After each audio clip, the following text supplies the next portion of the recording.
Hello and welcome to the Radiate Wellness Podcast with your host, metaphysician, Reiki master, and hypnotherapist, Christy Clemens Hoffman. Each week, we will discover teachings, tips, and tools to radiate your best life ever with practitioners, authors, and luminaries to help you on your path. Wellness, joy, peace, abundance. What do you want to radiate?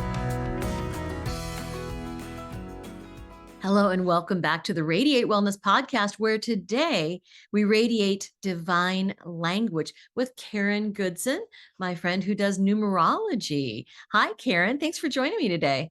Good morning, afternoon. How are you, Christy? Doing great. I'm so happy to be in a new year. Last year sucked, and hoping this year does not. So you are a numerologist, really, honestly, the only numerologist that I know. So when I thought about There's this, not a lot of us around. Actually, it's a dying art, I think. But yeah, there's not a lot of us around. So yeah, that's what I do. That is, I eat, drink, and sleep numerology. How's that? how did you even know about numerology to get into it? And how did you get into it? I'm a strange old fart, I guess. I don't know. I'll try to watch my language, Christy. I know. Usually I don't, but for a You don't? Oh, okay. yeah, but on a podcast, yeah. I remember coming into my body as a baby. So I have been a metaphysician my whole life. Strange child sitting at the cemetery, talking to spirits, getting lost in the woods with all these spirits and et cetera, et cetera. So always had a strange journey. Numerology side happened during the harmonic conversion, 1987. And I was experiencing a health issue I'd had for over a couple of years, going to doctors for over a year and a half, a neurologist, test. And the answer was, we think you have a brain tumor, get your house in order. And this is back in the 80s when they didn't have all the equipment we have today. They didn't know.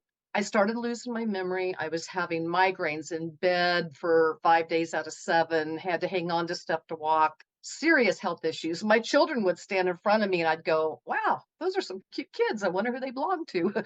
So I had a dementia, if you will. And if you've ever been around someone with a dementia, a lot of times they'll do, help me, help me, help me. And when you go, are you okay? What's going on? They go, no, I'm fine. It's just kind of like this tick. My tick was counting. And I counted everything. How many men, how many women, how many squares in the ceiling, everything.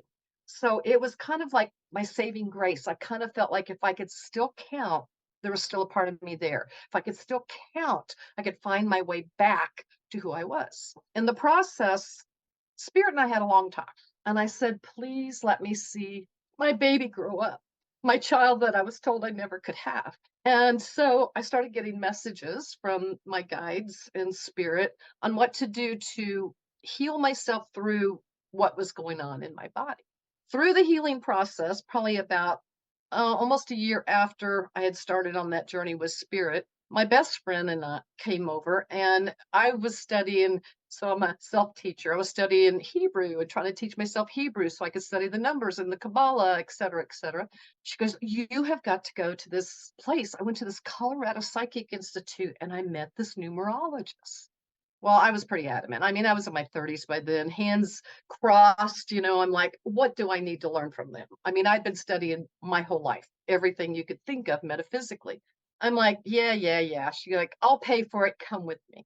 So I go to this place and I walk in this tiny little storefront, like a bookstore. And in the back was this guy, totally unimpressed, long, greasy hair, cigarette hanging out of his mouth, yellow tablet and a pencil. And I thought, my arms crossed. I'm like, I'm not telling him nothing, right? I'm going to tell him my name, my birthday. That's all he's getting from me. And when I sat down and he started, I felt exposed. I felt seen, but I also felt validated that there were things in my soul contract, things that he saw that I agreed to come into in this lifetime. And I thought, wow, I got to learn how to do that. So I started studying that day, 1987, September 1987, and I'm consider myself a lifelong student. So there's a lot to know. Wow. I did not know about your health issues that you had. I've known you several years now, but I didn't know that. And Did numerology help get you out of it? Oh, absolutely. It started answering a lot of my questions as far as, well, when I was a kid, I told you I was a strange child. I always Mhm. felt like there was, like God was talking to me. And I had visions, I messages with Michael and Gabriel and Jesus and just lots of messages. But I always felt there was this hidden code. So even as a child, I studied Morse code, Dewey Decimal System, anything that had numbers, anything that had any kind of codes. I felt like there was a language hidden there that I needed to understand. So it's always drawn me. And when I discovered the particular type of numerology I use, because there's a few different kinds, the oldest being Geomantra, which I know, but my passion is the Pythagorean method.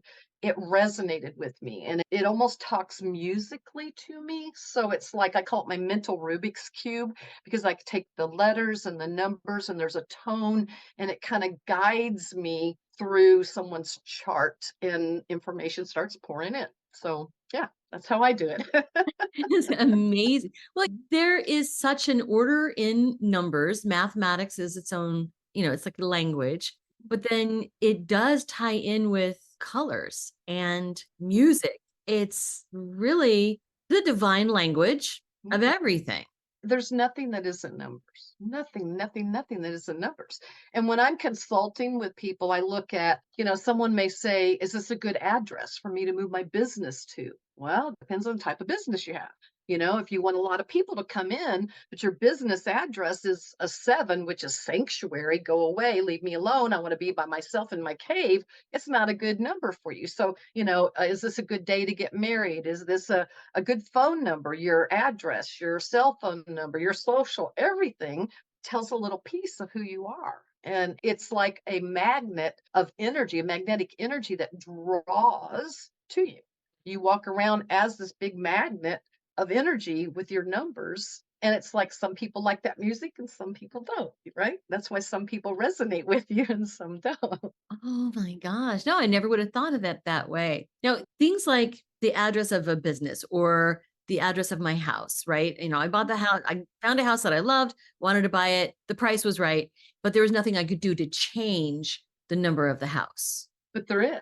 And that's one of Okay. the things I'm actually working with some people on. Yeah, there is. So There what is can something you could do to change the energy of your home. okay. I change mine almost every month. Now, I have other people living in my home, so I have to be conscious of how it affects their particular numbers.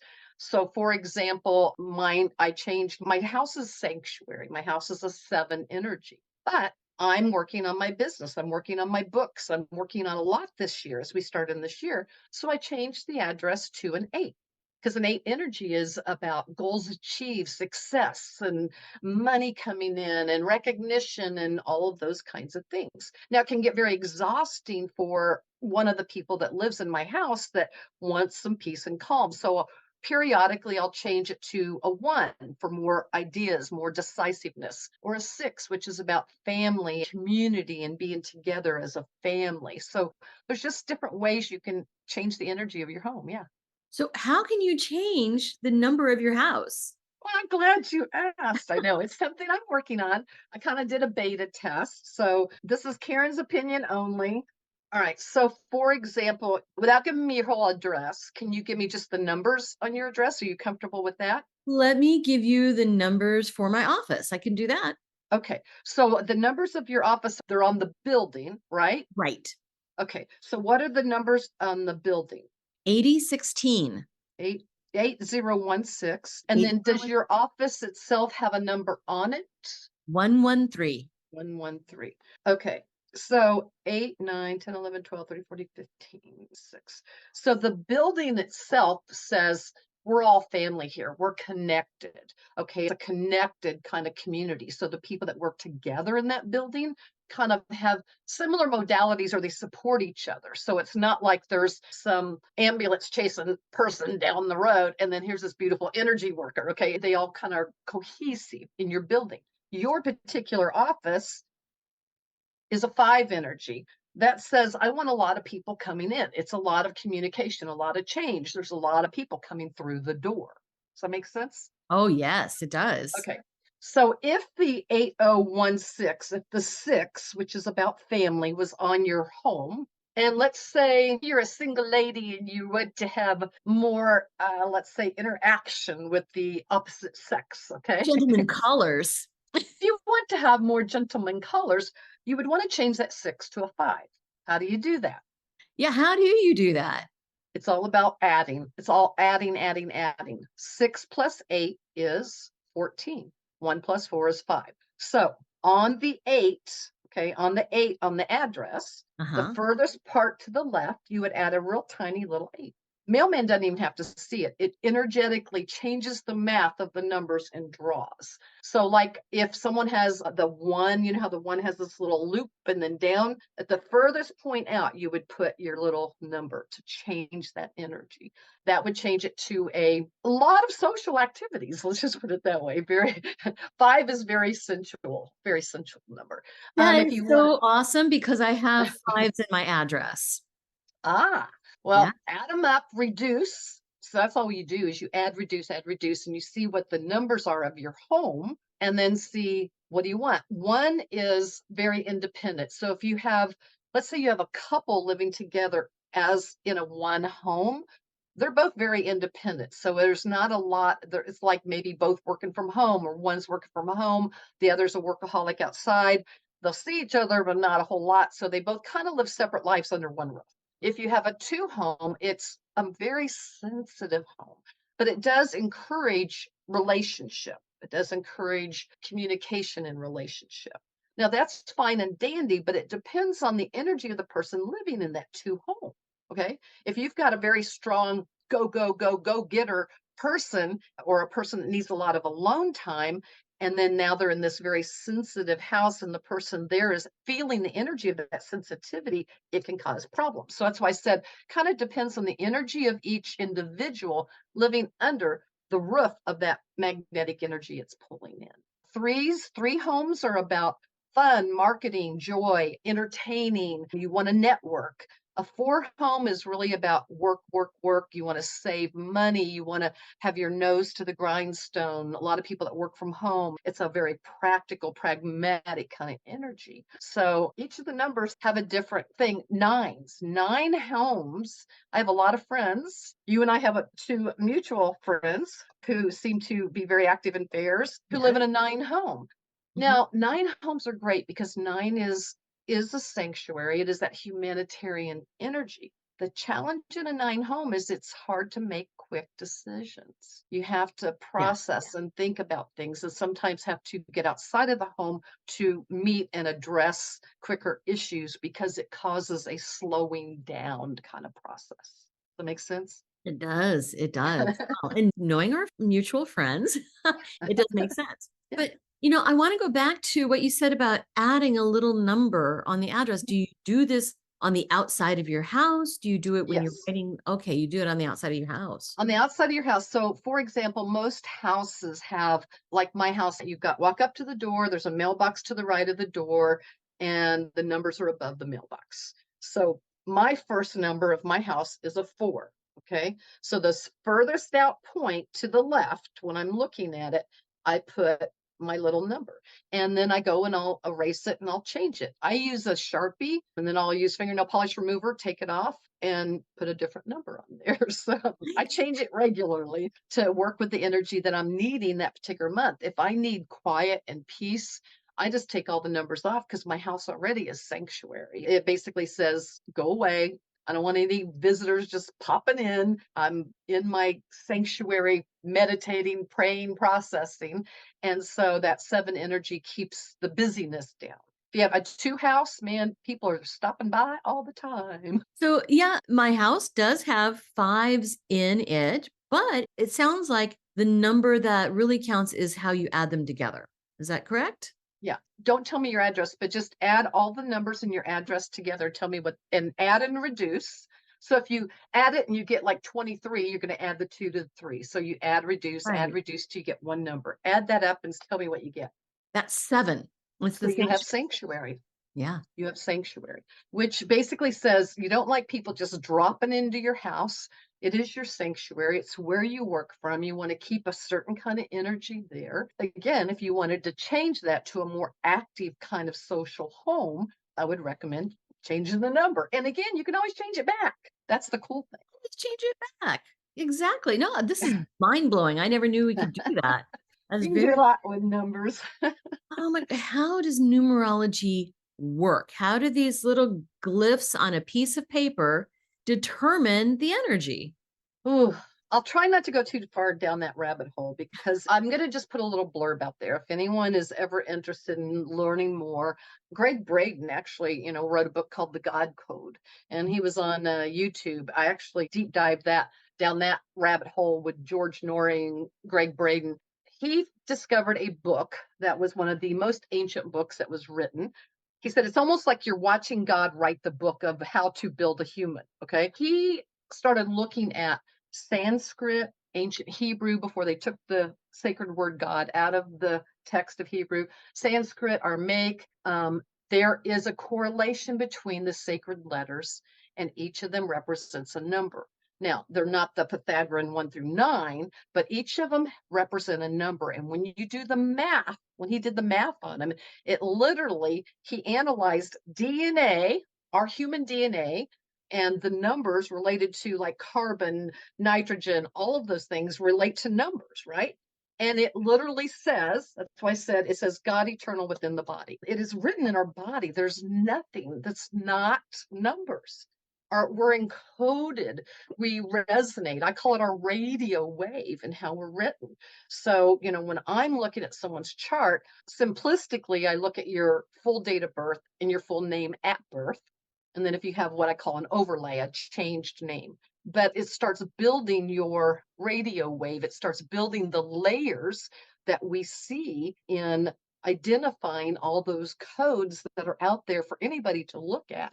It sounds complicated, but it's really adding and reducing. In the ancient texts, they multiply, but again, it's a rabbit hole. Somebody can go down if they want, check out those books, but it is for me the language of the universe. There's nothing that is not a resonance that explains a connection you have with another person, or why you don't like another person, or why you ticked off another person.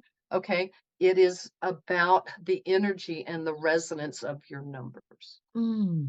I mean, all of this is so fascinating. And when you can take something like the Fibonacci sequence, where we're adding numbers in a certain way, and then we chart those numbers on a graph in the order that they are, then we get a certain form of spiral that is in everything. Everything. Shells, pine cones, flower petals, zygotes, everything. Everything. It's amazing. Boils down to numbers. It's a resonance. It is a musical note. It is a tone. Okay, I'm going to get biblical for a minute, though. I'm spiritual. I'm not dogmatic, but in the beginning was the word. And when you speak a word, you're putting a tone out there, regardless of what that language is. You're going, it's like, oh. And all of a sudden, there's this ripple in the cosmos, like throwing a pebble in the water and the ripples go out. And so that word creates universes. And that's what happened with the numbers. They speak a whole nother language. How, and I know it sounds complicated. It's not. People, probably the most common question I get, Christy, honestly, for your audience, to keep it back to everyday reality, is people go, why do I keep seeing repeat numbers? Oh, true. Okay. I see repeat numbers all the time. Now, 99% of you, when you see a repeat number, they look it up and say, what is my angel number? And that is wonderful, because it's just like all of us have to start somewhere.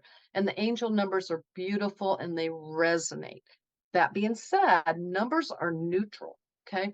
Numbers are not always happy, happy, joy, joy, and spirit is always with you. And the angels are always guiding you. It's not always telling you that. So when I'm looking at number sequences with customers, for example, someone may say, I see 1, 2, 3 all the time. Great. Let's break it down. 1, make a decision. 2, it's about a relationship. 1 + 2 is 3. Something you have to communicate. 1 + 2 + 3, 3, 4, 5, 6. Something that's going to affect your family. You have a decision to make that's going to affect your relationship and your family. Okay, so it's like a language. It's like you got to make it simple, break it down, not get overwhelmed with the bigness of it, but understand that we are always on. Our station is always on. And when you're willing to listen to those guidances and see them everywhere, you'll see numbers constantly. And yes, they are a little, you got this kind of thing sometimes, like finding a penny heads up, people are like, yeah, okay. It's the universe going, whatever you were thinking, you got it.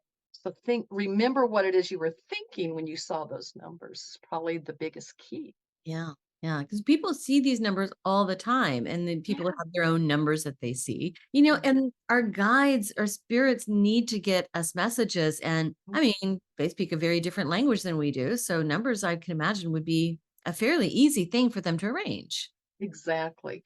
And they can't interfere without our permission. So when you say, I'm willing to get a message, okay, again, you got to stop and think about what was I just thinking? Or what did I just ask? And for us, especially as females, it's a little harder because we have like 25,000 thoughts going through our head every second, right? We think so fast. I got to go get milk and I got to get gas on my way home. And gee, I wonder if I should da da da da da da da or take that new job, and then off to every day, I got to buy paper, I got to buy toilet paper. And you start thinking, when you thought that big thought, should I change careers? Is he the one? Those kinds of things. And you see a number, rewind, stop. What was I thinking? Add those numbers up, look at those numbers and find out what the energy of that root is. And it's answering your question. Yeah. Is there a resource that you like? Like if somebody doesn't know Ah, the numbers, is there a place where they can go and look them up? Is there something that you can recommend?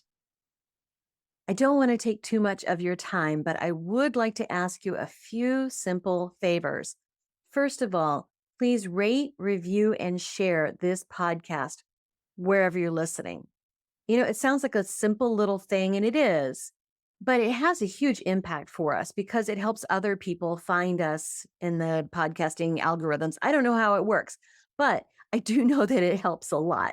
Next, if you would subscribe or follow wherever you're listening, whether that's YouTube or Apple Podcasts, Amazon Music, Pandora, Spotify, wherever you're listening, just hit subscribe or follow, and that helps you and it helps us. It helps you because then you receive notifications when we have a new episode that's out. It helps us because, again, algorithm magic, I don't know what happens, but it helps. And then finally, you can support our podcast in a tangible way by going to radiatewellnesscommunity.com/podcast and then click on support the show. Now, we have a new feature too. We are now on Patreon. You can find us on Patreon. You can also find the link to Patreon when you go to radiatewellnesscommunity.com/podcast. So on Patreon for $3 a month or $5 a month, you can support your metaphysical and spiritual growth. You can learn about upcoming guests and you can get early and ad-free versions of the shows. So please support us. This podcast is free for you to listen, but we have costs and quite frankly, they come out of my pocket. So if you like this content, if you get a lot out of it, please see what you can do to give back. Thank you so much. there's so many things online right now. Honestly, two of my favorite books. This one might be a little, you see all the tape on it. I use it. The Life You Were Born to Live by Dan Millman. Great book. He's kind of hard on you. I mean, he's not going to soft pedal it.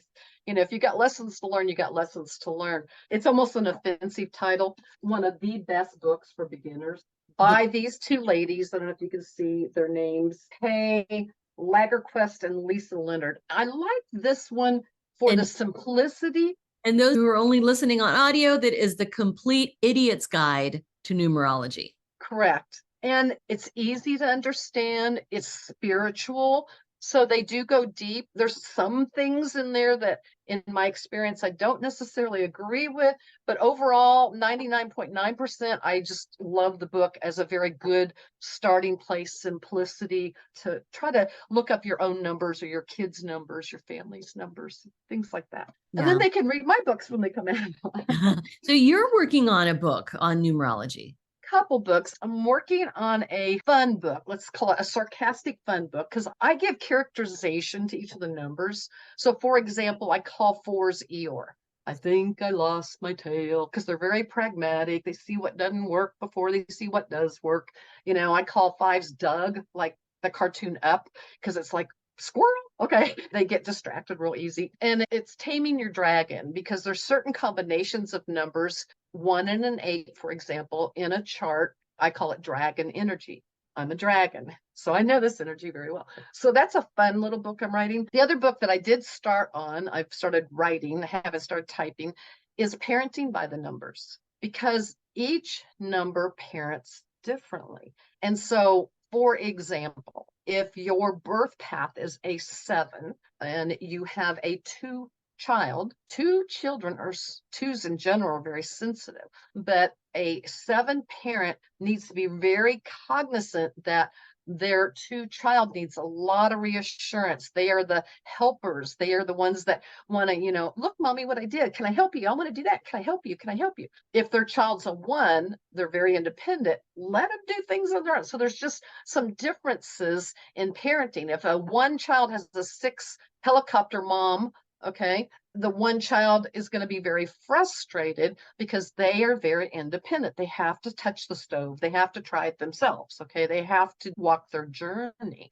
So in the thousands of charts I've done over the years and counseling so many 20 and 30-year-olds that sit in front of me going, my parents or my dad or my mom, or, talking about the languages, looking up the numbers, seeing the combinations, the stories kind of evolved in how we all parent differently and what our different needs are as numbers when we're growing up. Does that make sense? Yeah. And that can help in relationships too, I would imagine. And even Absolutely.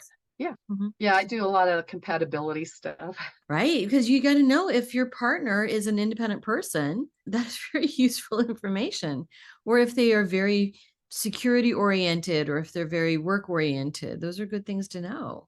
And Yeah, I did a reading recently. I won't get into the intimate details of it, but one individual was a very strong 1/8, work, work, work, go, go, go. I show you how I love you by how hard I work for you. The partner was an 11/2, which is the most sensitive number there is, this master number, and very sensitive and very much wants to hear the words and wants to be in the relationship. But the 1/8 was so strong, wasn't allowing the male counterpart to really do or be at home. The interaction was clunky. And so my suggestion was, this person was pagan. I said, let him set up a ceremony. Let him set up the fire. Let him organize it.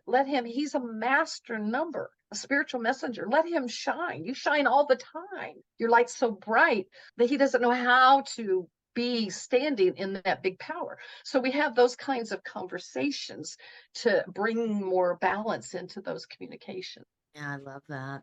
Now, I do want to turn around to the current year that we're in, 2024. Yes, I've been 2024. hearing a lot of things about 2024. What's your take?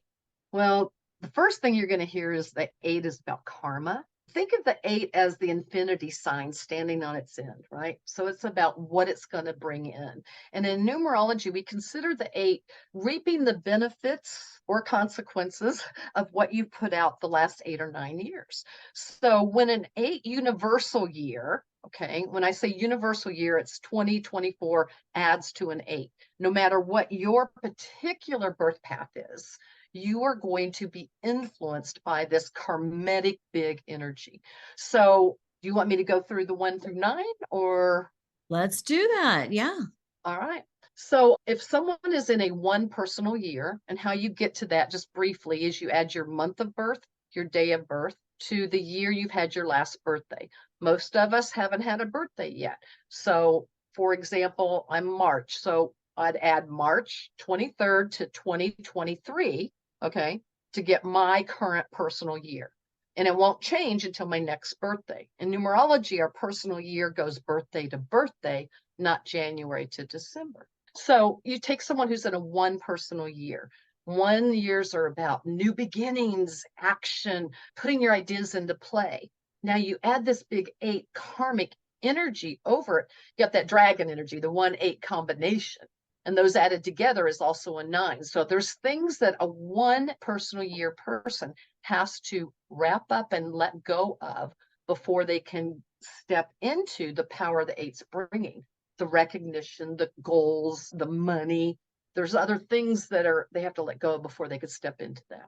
A 2 energy, someone who's in a 2 personal year, which is about relationships. And usually in a 2-year, things run kind of slow. They don't move as fast as you want them to. Now, what's the karma going to bring? It's going to bring a lot of relationships across your path that you still have to clean up. It is a year where you have to work on forgiveness so that you can move through it. The 8-2 together is a 1. So there's some decisions you have to make. Who do I still want to have in my life? Who is enhancing my life? Who's the good relationships to be in? The 3, which is a fun year, a fun 3 years about joy and let's go network and let's have a good time and be very social. Okay. So if we're in a 3 year in that 8 energy, it is really about enhancing your business. What do you want to do to grow your business? Because 8 and 3 together is what? It's 11, right? Spiritual messenger energies there. Pull spirit in. It is a higher consciousness time. Are you in a 3 year? No, you don't take 11 and reduce it to 2? Anytime a master number shows up, you don't reduce it. Oh. Okay. In a personal year, you still would, but I still look at the numbers behind the numbers for me. Okay. Okay. That's kind of what I do. For simplicity, yeah, you just keep reducing it. So, for example, I know your birth month and day. We haven't gotten to the year you're in right now. So Right. maybe we'll talk about that off camera. Oh, boy. Oh, boy. All right. So the 4, a 4, someone that's in a 4 personal year, 4 years are work, work, work. It's like what you do in a 4 year impacts the next 3. If you save well, if you work hard, then your next birthday, your 5 year, which should be fun, will be if you saved right. If you didn't save right, you move because you have to, because you can't afford it anymore, instead of moving because you found a bigger, better place. So a 4 year is really key for the next 3 years. Having that 8 influence, 4 and 8 is about, you'll be thinking about, do I want to start a business?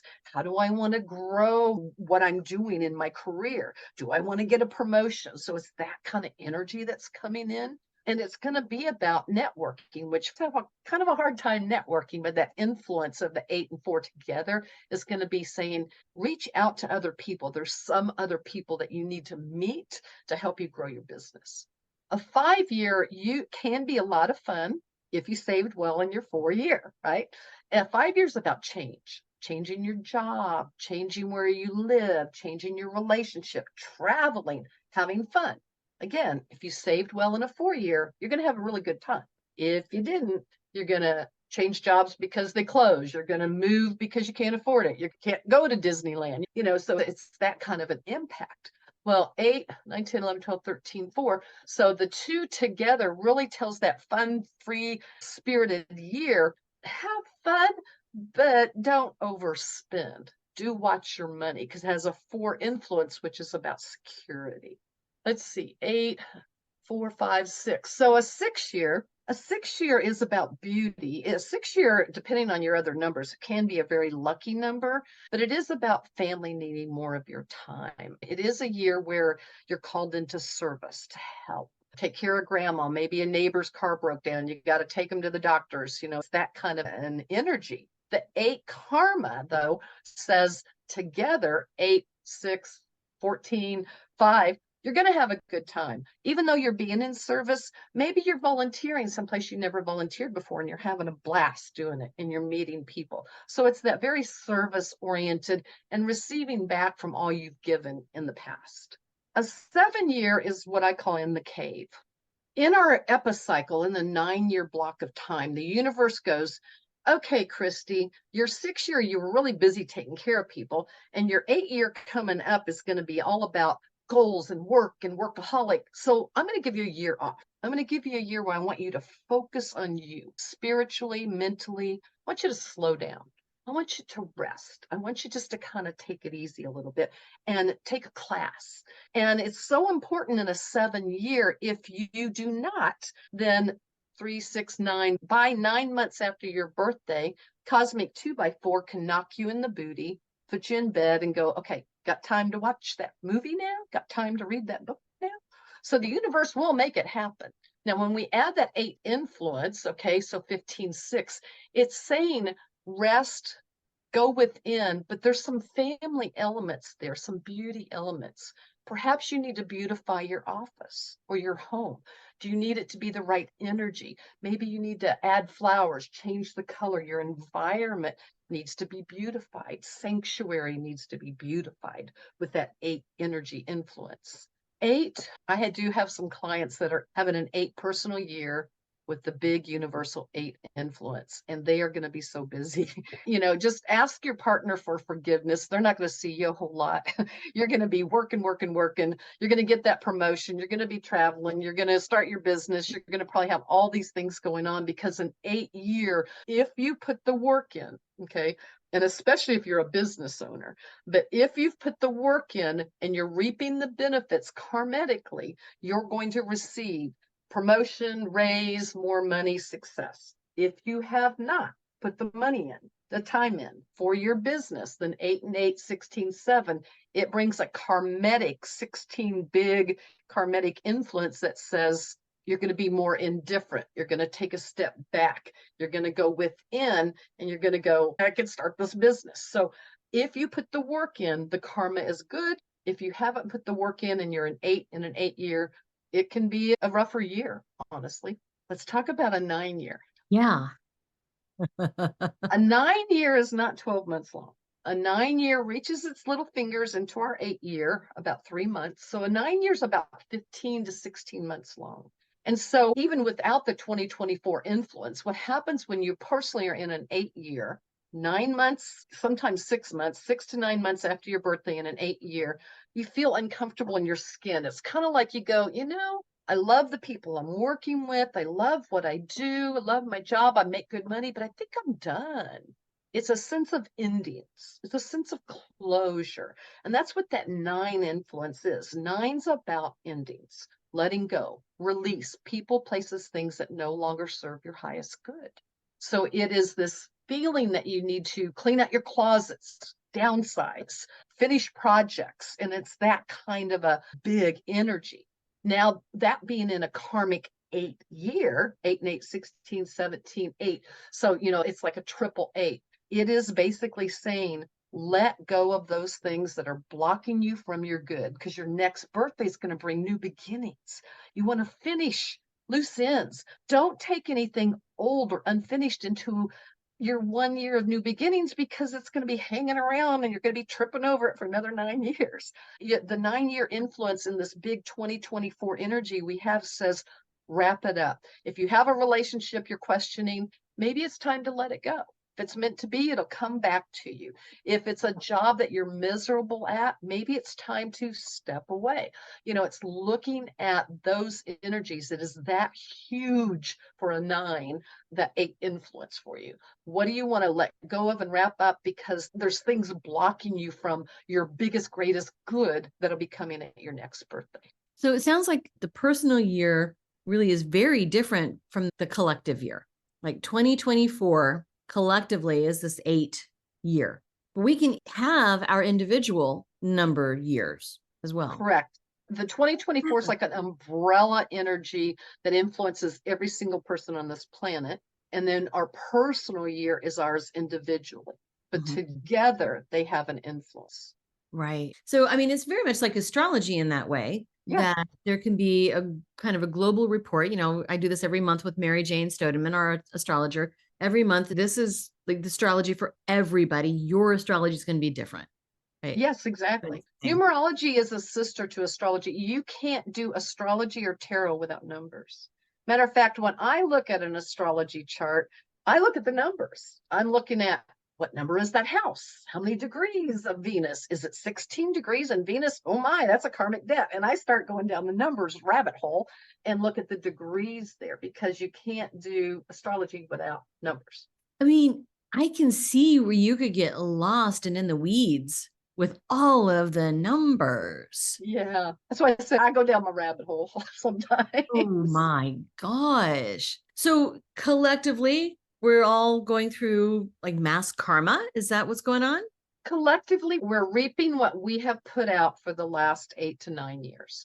Oh man. For good or ill. So, look at what you've put out. Forgive yourself if it's been icky stuff, because that's one of the key things. When we beat ourselves up, you're just going to repeat it again in another 9 years. Look at what's happened. If there's been stuff, we all make mistakes. We screw up, but we all do good things too, I hope. I have high hopes for humanity. And I would say forgive yourself for things that you think maybe you need to be forgiven for. Consciously sit in your meditation and see the person that maybe you can't have that conversation. Maybe they're deceased, or maybe you just don't want to talk to them, but picture them there and have a conversation and forgive them for what they've done. Ask for forgiveness for real or perceived things that you may have done, and move on so we can clear that karma out and reap those good benefits for what we have done. Mm-hmm. Yeah. Yeah, absolutely. So you sit down to do these charts with people. Where do you even begin? Birthday and name. So when I do have an COVID took me international following, they register with me. I get their date of birth and their full name at birth, even if it just said baby boy on the birth certificate. And then I look at what I call an overlay. Most numerologists don't do anything with married names or changed names. If someone has a changed name and they've had it half their life or longer, it definitely starts, to me, flip-flopping the influence of their birth chart. So sometimes I look at their changed names, sometimes not. It kind of depends on how complicated their chart is. But I start with the day of birth. So for example, your day is a 3. I would look at the 3 because it's this big overview. I call it like when you open your laptop and you see all those little icons on your laptop. What you don't see is the operating system that makes them talk and work together. That's your day of birth. It's this big overview constantly guiding you and directing you, and it's a lens in which you operate. For you, you're the marketer. You want to have fun. You don't want to be around people that are downers. You want to have a good time, and you're joyful, and you want joyful people around you, and that's a big influence for you. Okay. So, that's a big influence. And then I look at the date of birth. I'm looking for the numbers behind the numbers. Is there a karmic debt? Is there something that happened in past lives that's got to be cleaned up in this lifetime? And how are you dealing with it? I look at that. I look at the value of their vowels, which is called, some call it heart's desire, some call it soul number. It's kind of like the wind beneath your wings towards your destiny. It's kind of what drives your heart. Okay. I look at your consonants, which is your personality. How do people view you? How do they see you? And then I look at all those added together, and there's the destiny number. Are you moving correctly towards your destiny? Are you living up to your destiny? Because we don't have to. We can have lots of master numbers in our name, but we can choose to just work our root number and not step into that higher power. So I look at where all those are. I look at connections. Who are you in a relationship with? Your personal year. Do you have kids? Let's look at their birthdays, So I start going down the rabbit hole depending on where spirit guides me with the readings. So, oh my gosh. And I can imagine going through every single aspect of somebody's life with the numbers. It can be pretty overwhelming. I know sometimes. I have some people that I read every month. I have people that quarterly. I have people that I read once a year. And I do little booklets with their annual predictions, like a personal year and destiny cards that I pull in and with their chart. So there's just various kinds of readings that I do, and depends on the kind of questions they have. Wow. So how can people connect with you? Where are you found online? Oh, wow. Well, the week I've had with It's fun. been crazy. It's been crazy with my business page. So probably the best way is to, if you find me on Facebook, well, I have some YouTube videos out there, Karen the Numerologist. My best way is if you find me as Numbers by Karen on Facebook, and I have a booking site, or my email is numbersbykaren44@gmail.com. Probably the best ways to connect with me, or come and see me at one of the fairs, For those who are in the Kansas City area, we have the Big Kahuna of Metaphysical Fairs coming up in March. This is KC Metaphysical, run by our mutual friends who have been doing this for years. And so the dates of the Metaphysical Fair, I believe, is March 15th through the 17th at Harrah's Casino in North Kansas City, right? Yeah. So that's you're a fixture at the fairs, Karen. I try. I am slowing down. I will tell you, I am slowing down this year because I am writing. I am working more on writing and doing a lot of stuff online. So I am slowing down on the fairs. I will tell you that. But I definitely will be at that one. Yeah, that's fantastic. Yeah. So a lot of ways to connect with you. And I know that you've had some hacking issues. So hopefully we Yeah. can get you recovered from that as soon as possible. We've talked about so much. Is there anything that you feel like we haven't talked about that you want our audience to know? Well, I would like to mention I do have office hours at the Yoga Patch in Yes. Kansas City. I share an office with another wonderful psychic healer, Jamie Zunick, but my office hours are Sunday through Wednesday, and it's by appointment only. But it's down in the Waldo area in Kansas City. And if you want to meet with me in person, I also do some classes there. I'm working on, I probably February will be putting another numerology 101 class out, and then working on my more advanced courses. Oh my God, that's so much fun. Yeah. You stay busy with readings all the time. Oh my gosh. Yeah. I try. Mhm. Fantastic. Well, thank you so much, Karen. This has been informative. There's so much to know. And there's no way we could cover everything in just No. past episode, right? The main thing, I want your audience to know is don't overcomplicate it. It's so easy. Just add and reduce. It's all about adding. Just add the numbers until you get to one number and then go, oh, what does that one number mean? And you can look it up online if nothing else. Just what does a 3 mean? What does a 2 mean? And it'll start giving you some answers. Oh, fun. Don't know what to watch next? Decisions. Well, we've got some suggestions. You can click this little video here and watch that. It's something that we think you're going to like. If you like the last one, you're going to like that one too. You can also click on the subscribe button. And if you do that, then you'll get notifications whenever we have a new video up. Win-win, right?